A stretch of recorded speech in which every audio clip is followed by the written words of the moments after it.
주께 가까이 나를 이끄소서. 간절히 주님만을 원합니다. 채워주소서. 주의 사랑을 진정한 찬양 드릴 수 있도록 주께 가까이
주께 사모하는 영혼을 풍족히 먹이시고 채우실 것을 기대합니다.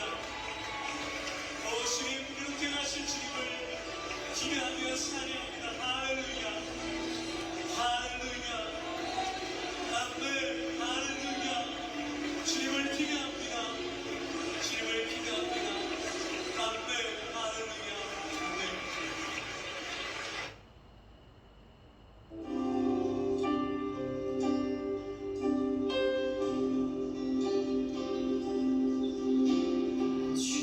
주님 한 분만으로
더욱 알기 원하네.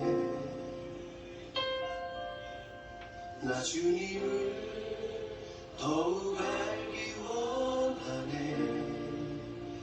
내 마음 다해 내 평생의 소원 내 주님 한 분만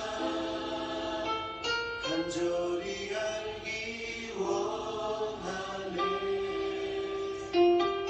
내 평생의 소원 내 마음 다하여 주님을 알기 원하네.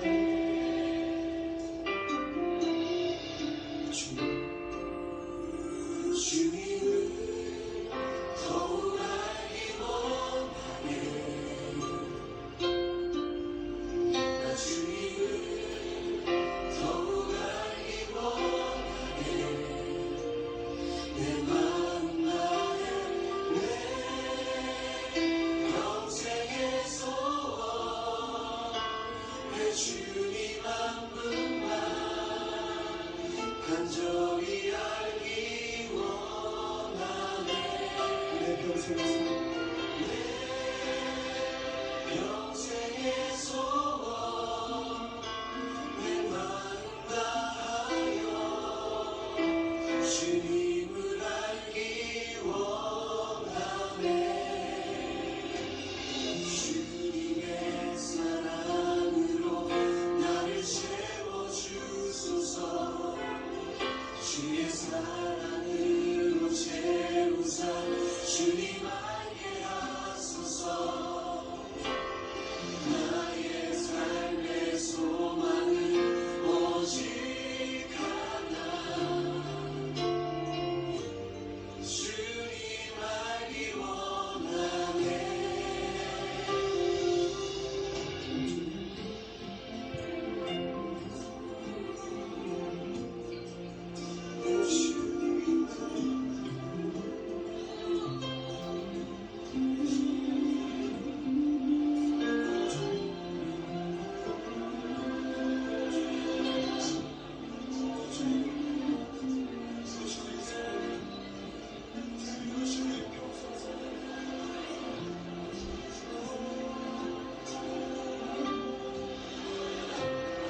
주님의 사랑으로 나를 채워주소서.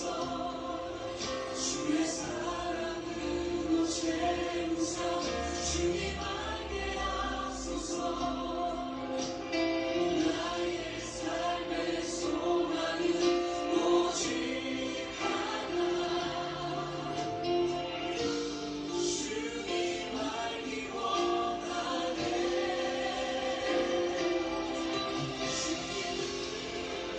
더욱 알기 원하네. 나 주님을 더욱 알기 원하네.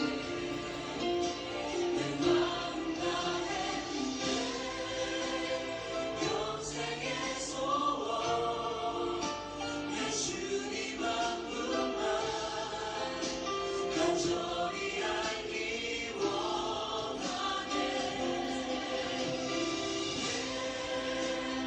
평생의 소원 내 마음 다하여 주님을 알기 원하네. 평생의 소원 내 주님 한 분만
말씀하셔서 할렐루야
결국 내 주와 함께 사는 것 나의 영원한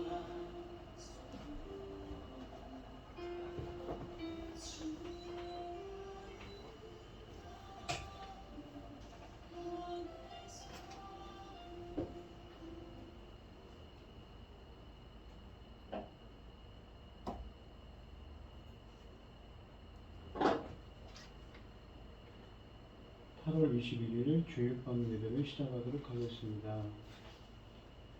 사도신경 하심으로 신앙 고백하시겠습니다. 전능하사 천지를 만드신 하나님 아버지를 내가 믿사오며 그 외아들 우리 주 예수 그리스도를 믿사오니 이는 성령으로 잉태하사 동정녀 마리아에게 나시고 본디오 빌라도에게 고난을 받으사 십자가에 못 박혀 죽으시고 장사한 지 사흘 만에 죽은 자 가운데서 다시 살아나시며 하늘에 오르사 전능하신 하나님 우편에 앉아 계시다가 저리로서 산자와 죽은 자를 심판하러 오시리라. 성령을 믿사오며 거룩한 공예와 성도가 서로 교통하는 것과 죄를 사하여 주시는 것과 몸이 다시 사는 것과 영원히 사는 것을 믿사옵나이다. 아멘. 찬송가 254장을 하시고 고현희 집사님 기도해 주시겠습니다. 내 주의 보혈을 정하고 정하다 내 죄를 정케 하신 주 나로라 하신다. 내가 주께로 지금 가오니 십자가의 보혈로 날 씻어 주소서. 약하고 추해도 주께로 나가면 힘주시고 내 충함을 곧 씻어주시네. 내가 주께로 지금 가오니 십자가의 보혈로 날 씻어주소서. 나로라 하심은 온전한 믿음과 또 사랑하는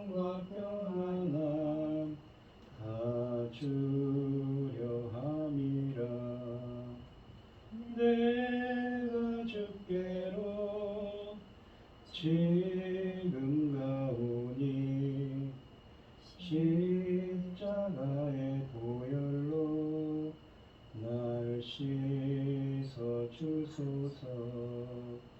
큰 죄인 복받아 살 길을 얻었네. 한없이 넓고 큰 은혜 베풀어 주소서. 내가 주께로 지금 가오니 십자가의 보혈로 날 씻어 주소서. 그 피가 맘속에 큰 증거 됩니다. 내 기도 소리 들으사 다 허락하소서. 내가 주께로 지금 가오니 십자가의 보혈로 날 씻어 주소서. 아멘. 여호와께 감사하라. 그는 선하시니 그 인자하심이 영원하리로다. 여호와의 성령을 받은 자들은 이같이 말할지어다. 여호와께서 대저거선에서 그들을 성령하사 동서남북 각 지방에서부터 모으셨도다. 그들이 광야 사막길에서 방황하며 거주할 성읍을 찾지 못하고 줄이고 목말라 그들의 영혼이 그들 안에 피곤하였도다. 이에 그들이 근심 중에 여호와께 부르짖으며 그들을 고통에서 건지시고 또 바른 길로 인도하사 거주할 성읍에 이르게 하셨도다. 여호와의 인자하심과 인생에게 행하신 그 기적으로 말미암아 그를 찬송하리로다. 아멘. 전능하신 천지를 지으신 하나님 아버지, 천금보다 크신 은혜, 천금보다 귀한 사랑 정말 감사합니다. 어리석은 저희들을 자녀 삼으시고 아버지의 사랑 가운데서 살게 하시며 이 시간 예배할 수 있도록 인도하셨으니 감사합니다. 지금 주님 오신 지 2022년이 지나고 있습니다. 주님 십자가의 죽으심으로 말미암아 나올 열매 거둘 시대입니다. 이 시대의 열매 거둘 말씀을 열어줄 사랑하는 종을 세우셨으니 감사합니다. 이 말씀으로 하나님 기뻐 받으실 열매가 넉넉히 나올 수 있도록 도와주시옵소서. 이 중대한 시대에 제사장 나라까지 저희 나라를 세워주셨습니다. 이 사명 다 감당하고 아버지 앞에 갈 수 있도록 도와주시옵소서. 아멘. 이 모든 말씀 억만 죄악 가운데서 우리를 구원하여 주신 예수 그리스도 이름으로 기도하옵나이다. 아멘. 고린도전 오늘 함께 하신 하나님의 말씀은 고린도전서 1장 1절로 9절 말씀입니다. 교독을 하도록 하겠습니다. 제가 먼저 읽겠습니다. 하나님의 뜻을 따라 그리스도 예수의 사도로 부르심을 받은 바울과 형제 소스데네는 고린도에는 하나님을 부르고 그리스도 예수 안에서 거룩하여지고 성도라 부르심을 받은 자들과 또 각지에서 우리 주 그들과 우리 주 되신 예수 그리스도 이름을 부르는 모든 자들에게 하나님 우리 아버지와 주 예수 그리스도로부터 은혜와 평강이 있기를 원하노라. 그리스도 예수 안에서 너희에게 주신 하나님 은혜로 말미암아 내가 너희를 위하여 항상 하나님께 감사하노니 이는 너희가 그 안에서 모든 일 곧 모든 언변과 모든 지식에 풍족함으로 그리스도 증거가 너희 중에 견고하게 되어 너희가 모든 은사에 부족함이 없이 우리 주 예수 그리스도의 나타나심을 기다리리라. 주께서 너희를 우리 주 예수 그리스도 날에 책망할 것이 없는 자로 끝까지 견고하게 하시리라. 너희를 불러 그의 아들 예수 그리스도 우리 주와 더불어 교제하게 하시는 하나님은 미쁘시도다.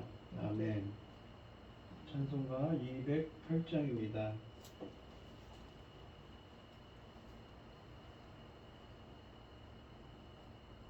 내 주의 나라와 주 계신 성전과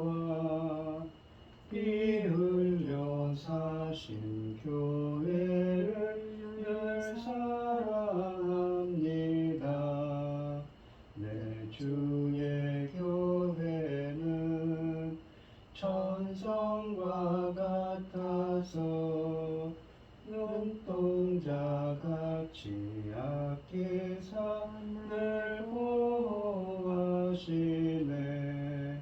이 교회 위하여 눈물과 기도로 내 생명 다하기까지 늘 봉사합니다. 성도의 교제와 교회의 위로와 구주와 맺은 언약을 늘 기뻐합니다. 하늘의 영광과 베푸신 은혜가 진리와 함께 영원히 시온에 넘치네. 아멘.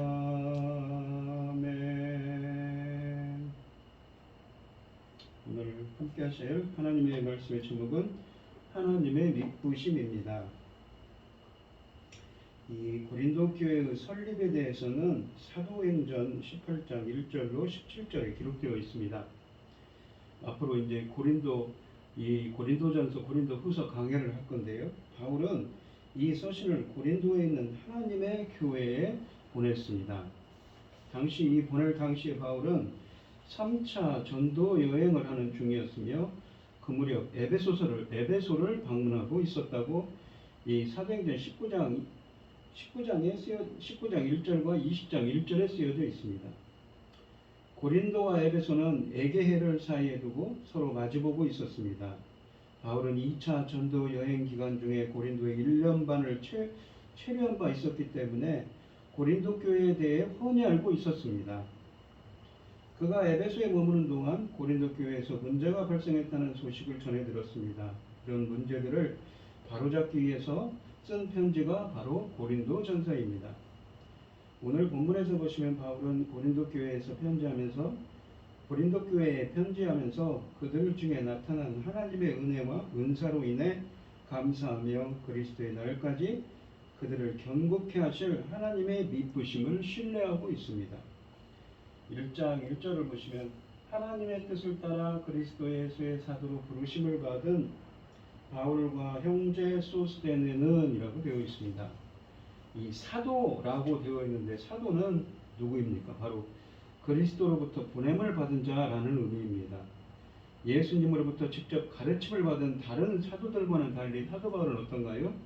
예수님이 십자가에 죽으시고 부활하시고 승천하신 이후에 다메섹 도상에서 빛으로 오신 부활하신 예수 그리스도를 목격하고 빛으로 오신 예수님을 만나고 복음 증거의 사명을 받았습니다. 그것이 사도행전 9장에 쓰여져 있지요. 이 또한 소스데네라고 되어 있는데 소스데네는 다른 성경에는 쓰여져 있지 않습니다.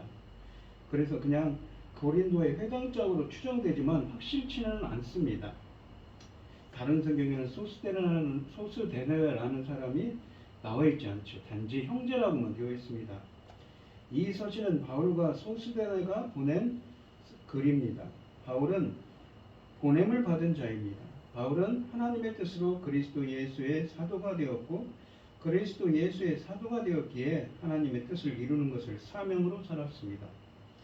사도직은 신약교회의 독특한 직책이었는데 사도는 십자가에 못 박히고 부활되고 높임받은 주 예수 그리스도의 전권제사로 보냄을 받은 자라는 뜻을 가졌습니다. 그러나 고린도 교회에서 바울의 사도직은 오해되거나 의심을 받았고 사도직의 진정한 징표에 대한 혼란이 있었습니다. 바울은 스스로가 어떤 인간으로부터가 아니라 하나님으로부터 부름을 받은 진정한 사도임을 일관되게 내세웁니다. 그러니까 바울이 원래는 예수님이 계실 때는 다른 사도들과는 틀리게 원래는 어떤 사람입니까? 다메섹 도상에서 이 예수를 믿는 자들을 박해한다는 공문서를 들고 가고 있었거든요. 원래는 그런 자들이었기 때문에 바울의 사도직에 대해서 상당히 이 바울서신에 보면 거기에 대해서 의심하는 사람들이 많이 나옵니다. 그는 특별히 이방인에게 복음을 선포하도록 부르심을 받았습니다. 그의 사도권은 자신이 설립한 교회들과 그가 행한 표적들로 확인되었습니다. 바울은 베냐민 지파에 속한 유대인으로 아브라함의 후손이었습니다. 다소에서 출생한 그는 엄격한 바리새인으로 성장했으며 예루살렘에 있는 가말리엘의 문화에서 수학했습니다. 유대인 부모에게서 태어났지만 그에게는 또한 로마 시민권이 있었습니다. 이런 다양한 출신 배경을 통해 하나님은 한 사람의 소중한 인재를 키워내셨고 바울의 이런 모든 교육 배경은 로마 제국 전역에 복음의 메시지를 널리 전파하는 도구로 사용되었습니다. 바울은 사역 기간 동안 3차례 전도 여행을 다녔으며 아시아를 가로질러 유럽의 심정부까지 복음을 전파하기 위해 수천 킬로미터를 횡단했습니다. 애초에 바울은 이러한 사도의 직분을 요구한 적이 없었습니다. 본문에 있는 것처럼 오히려 하나님이 그를 선택하신 것이지요. 따라서 바울은 하나님의 뜻을 따라 사도로 부르심을 입었다고 진정으로 말할 수가 있습니다. 2절 말씀을 보시면 고린도에 있는 하나님의 교회 곧 그리스도 예수 안에서 거룩하여지고 성도라 부르심을 받은 자들과 또 각지에서 우리의 주 곧 그들과 우리의 주 되신 예수 그리스도의 이름을 부르는 모든 자들에게 라고 되어 있습니다. 바울은 이 서신을 받는 사람들을 3가지 방식으로 묘사했습니다. 그들은 고린도에 있는 하나님의 교회이며 그리스도 예수 안에서 거룩해진 사람들이며 주 예수 그리스도의 이름을 부르는 사람들입니다. 고린도 교회는 무엇보다도 이 글의 수신자는 고린도 교회입니다. 이 교회는 2가지 면으로 설명됩니다. 첫째로 이 고린도 교회는 하나님의 교회라고 2절에서 말씀하십니다. 이 교회는 하나님께 속해 있습니다. 그래서 교회는 하나님의 소유고 하나님의 교회라는 말은 교회의 시작이 하나님께 있다는 것을 의미합니다. 비록 교회의 설립과 사역이 사도들의 손을 통해 이루어진다고 해도 시작은 하나님께 있습니다. 지금도 마찬가지지요. 하나님이 사람을 선택하신 것이고 하나님이 사람을 부르신 것입니다. 그러므로 바울은 고린도 교회가 하나님에게서 난다고 말합니다. 1장 30절에 있습니다. 둘째로 이 교회는 고린도에 있는 교회입니다. 이 교회는 고린도라는 한정된 지역에 자리 잡은 이 공동체입니다. 모든 교회에는 이러한 지역성과 공간성이 있지요. 교회는 위치한 지역에 대해 책임과 사명을 지닙니다. 세상을 마귀에게서 지키는 책임이며 세상을 하나님께 돌려드리는 사명입니다. 고린도는 북방 마게도냐로 나아가는 육로의 출발지였으며 지중해 수많은 선박들이 정박하는 2개의 항구가 위치한 목적지였습니다. 따라서 이 도시는 자연스럽게 경제적으로 번창하게 되었습니다. 고린도는 학문으로는 아테네와 가까워 그 철학의 범주에 속한 도시였습니다. 미의 여신 아프로디테라는 그러한 이방신을 섬기는 지극히 종교적인 도시였고 온갖 인종이 보이는 국제적인 도시였습니다. 그러니까 경제적으로도 풍요한 곳이었죠. 무엇보다 고린도는 난잡한 성행위와 방탕한 삶으로 유명했습니다. 이 도시의 이름은 음란한 삶을 대변하는 별명과도 같았습니다. 이 더러운 도시에 하나님께서 하나님의 교회를 세우셨습니다. 고린도 교회의 설립에 대한 이야기는 사도행전 18장에 설명되어 있습니다. 바울은 제2차 전도여행 때 고린도에 도착하여 브리스길라와 아굴라 부부를 만났습니다. 이들은 글라우디오 황제의 이 유대인 추방령에 의해 로마에서 쫓겨나 고린도에 온 유대인들이었습니다.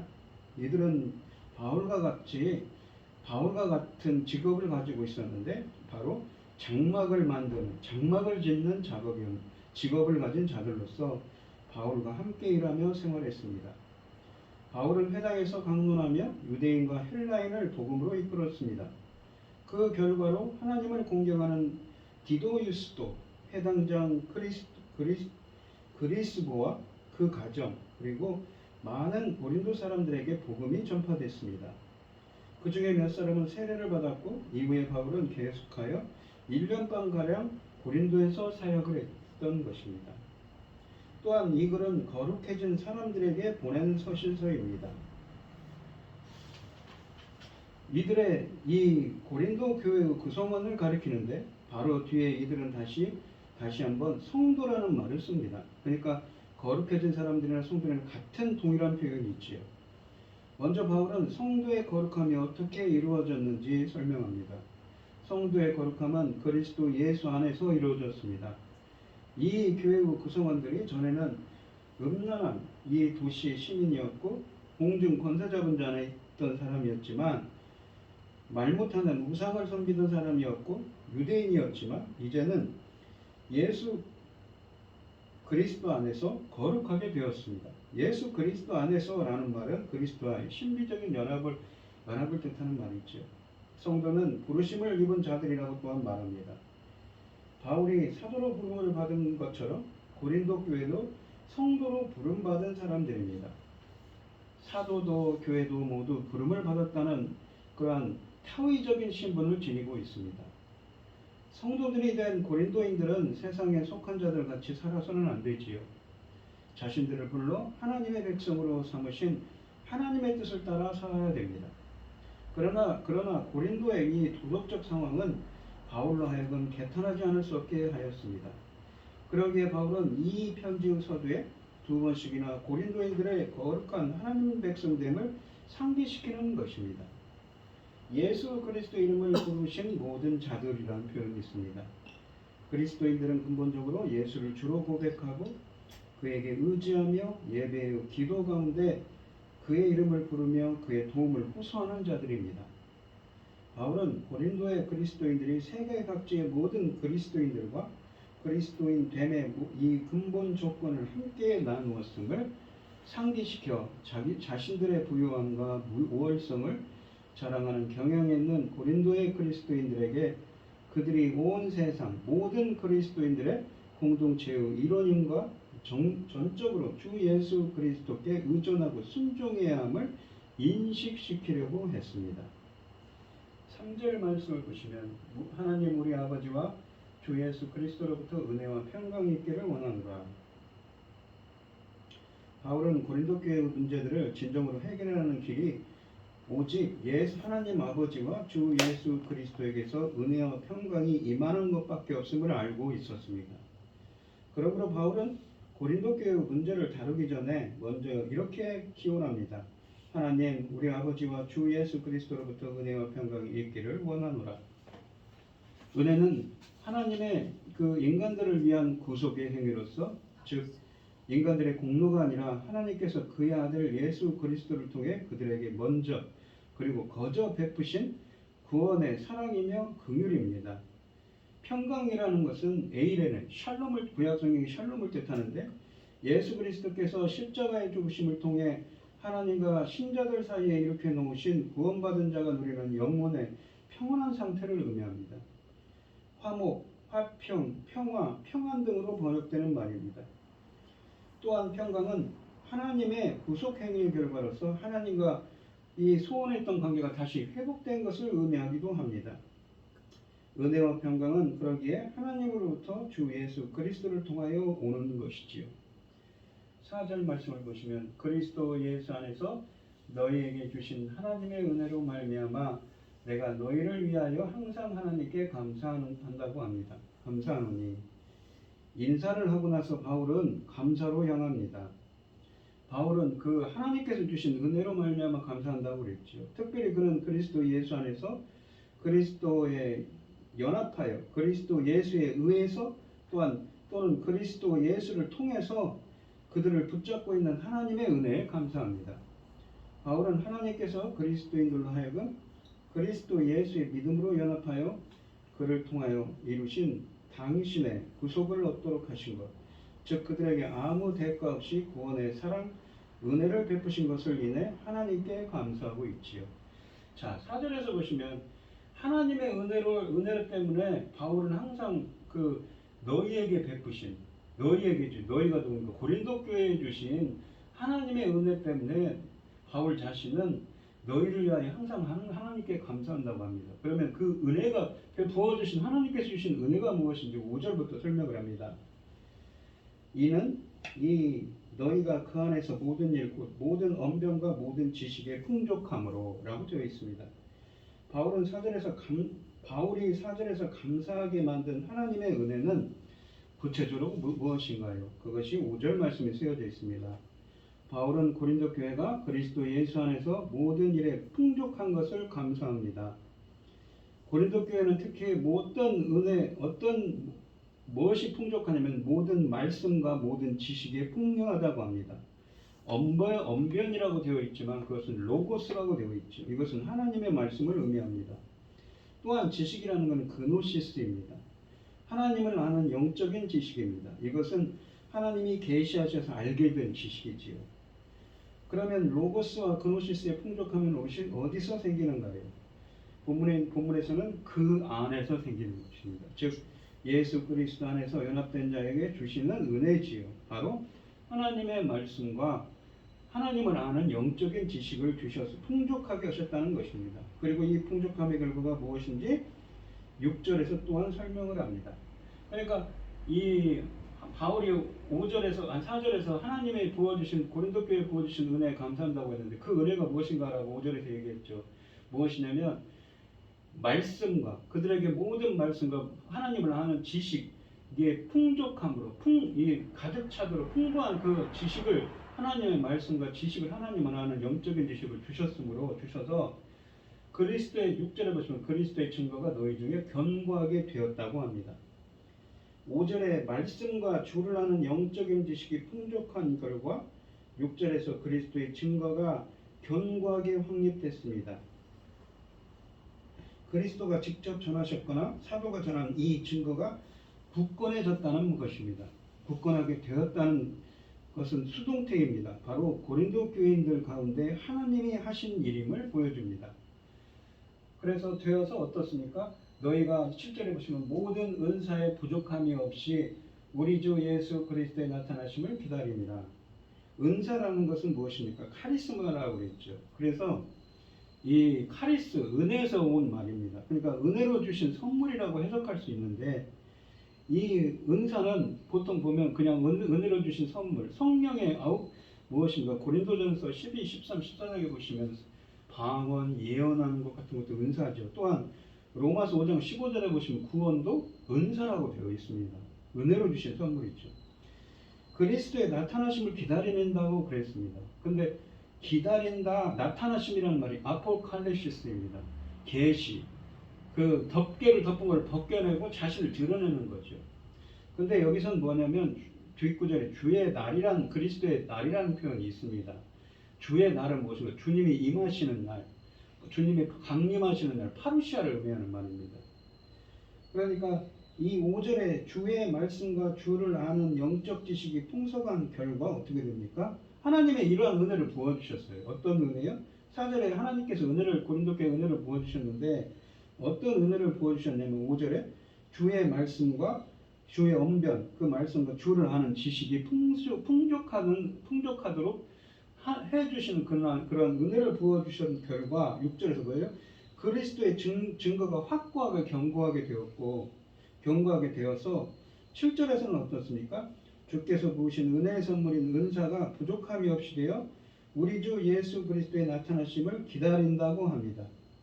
그러니까 하나님께서 부어주신 그 은사들이 그 은혜로 주신 선물들이 구원과 여러 은사들이 정말 부족함이 없이 되어서 주님의 나타나심을 파루시아를 기다린다고 합니다. 주 예수 그리스도의 나타나심 아포칼리시스는 주 예수의 계시 다시 오심 즉 재림을 가리킵니다. 왜냐하면 그냥 계시한다 나타내신다는 것이 아니라 뒤에 보면 주의 날이라는 표현을 쓰거든요.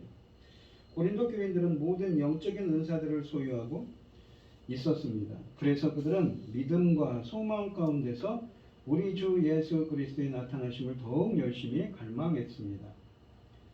이 8절에 보시면 주께서 우리 주 예수 그리스도의 날에 책망할 것이 없는 자로 끝까지 견고하게 하시리라. 견고케 하신다는 굳게 지켜주신다는 말입니다.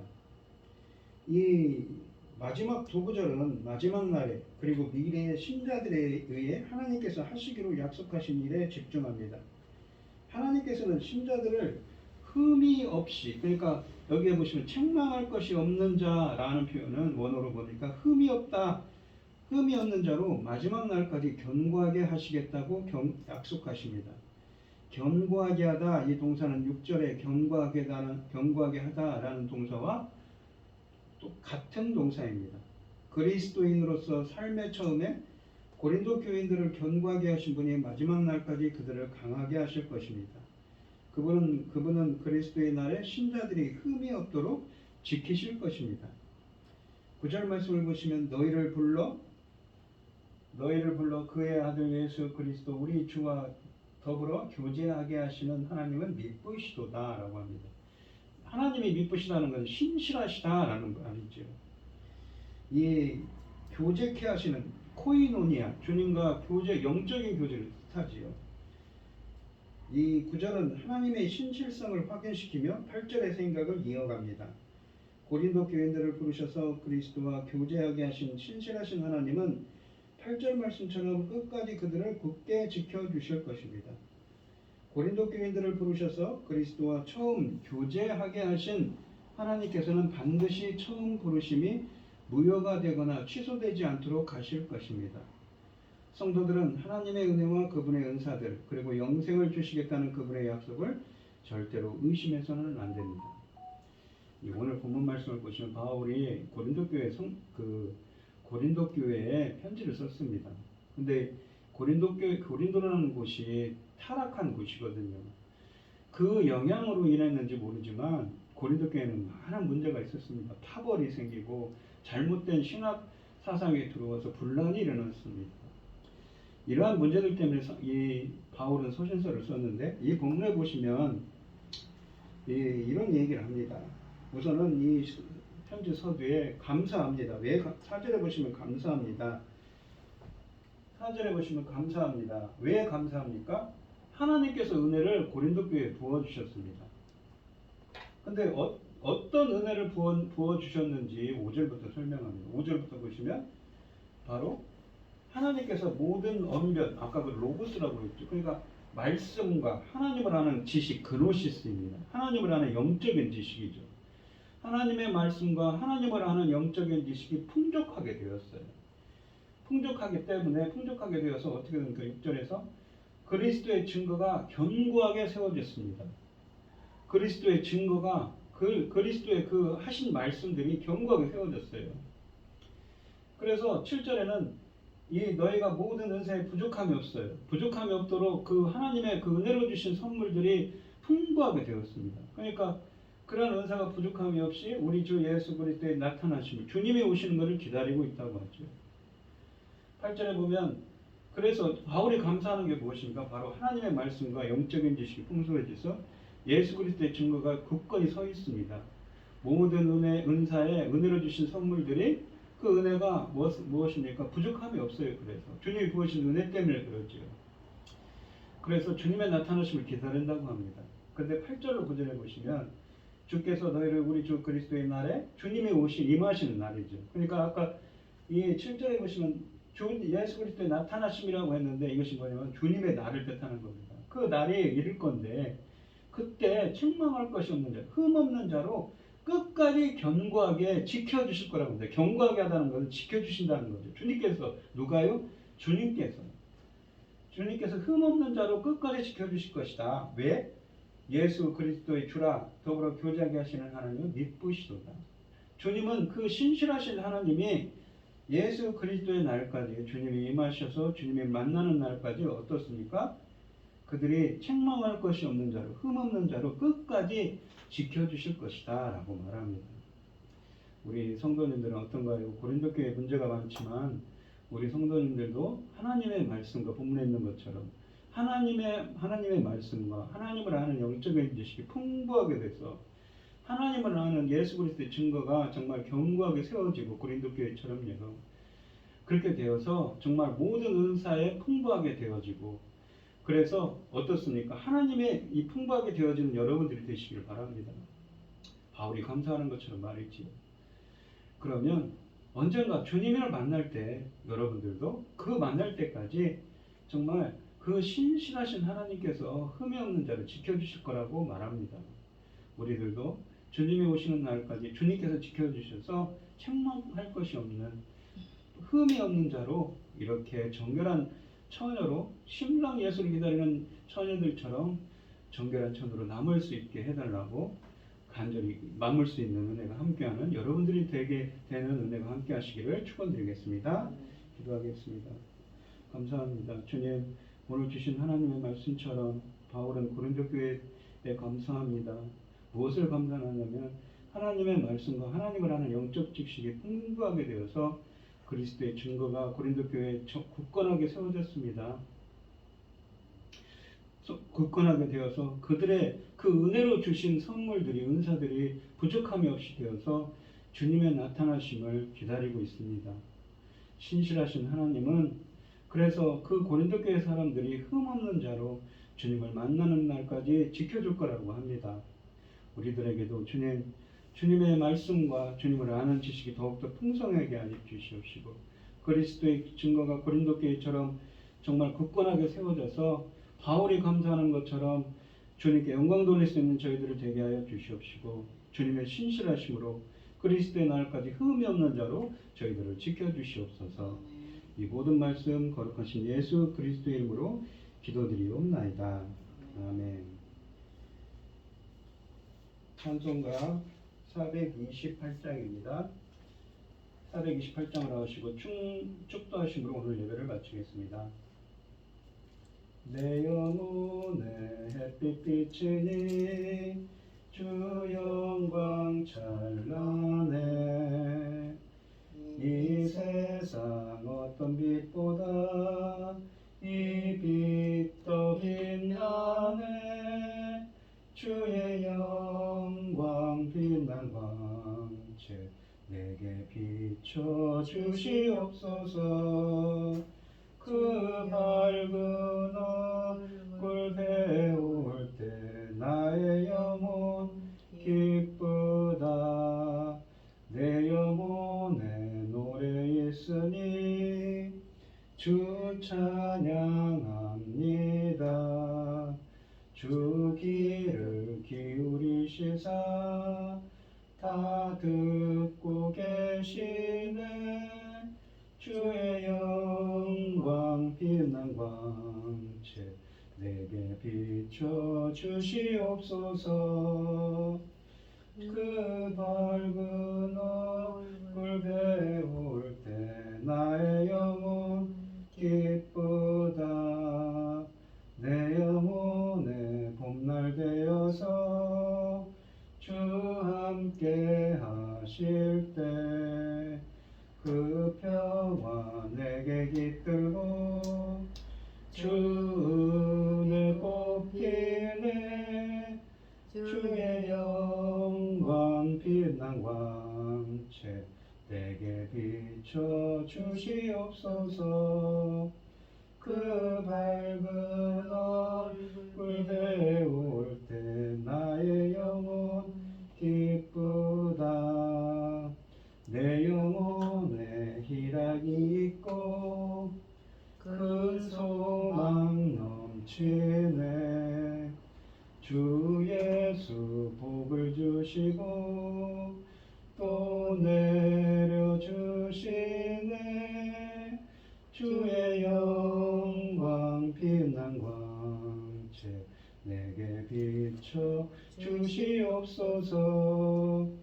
그 밝은 얼굴 배울 때 나의 영혼 기쁘다.